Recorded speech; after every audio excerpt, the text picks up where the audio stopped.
হবে ভাইয়া। ভাইয়া একটু দিকে ঘুরবেন সবাই।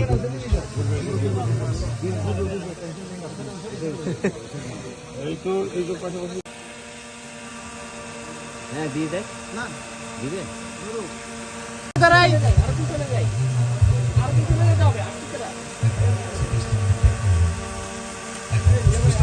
ঘোষণা হয়েছিল 1971 এবং 25শে মার্চের কালো রাত্রিতে মুক্তিযুদ্ধের ওই রিভোল্ট বলে সূচনা হয়েছিল। কাজে চট্টগ্রাম বিভিন্নভাবে এটা গুরুত্ব বহন করে। আর চট্টগ্রাম আপনারা জানেন একটা বাণিজ্যিক রাজধানী এবং সেটা করার জন্য আমাদের দেশনায়ক তারেক রহমান বদ্ধপরিকর।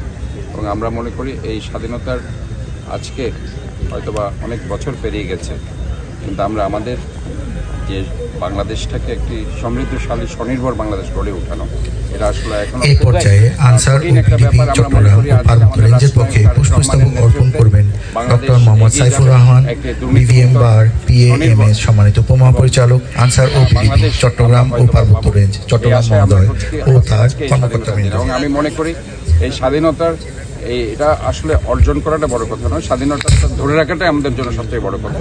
এবং আমরা যাতে ধরে রাখতে পারি আমাদের সততার মাধ্যমে, আমাদের জেলা কমান্ডারের কার্যালয়ের তাই আজকে বাংলাদেশ আনসার ও গ্রাম প্রতিরক্ষা বাহিনীর পক্ষ থেকে জনাব মোহাম্মদ মুস্তাক আহমেদ, পরিচালক চট্টগ্রাম আনসার ব্যাটালিয়ন 42 বিএ ও অতিরিক্ত দায়িত্ব জেলা কমান্ডার আনসার ও পিডিপি কার্যালয় চট্টগ্রাম মহোদয়। দুর্নীতিমুক্ত বাংলাদেশ আমরা গড়ে তুলতে পারি। ধন্যবাদ।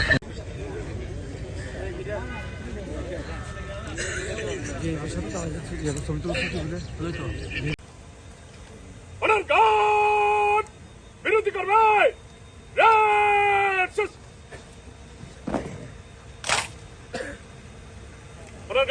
সামনে ফিরবে মামে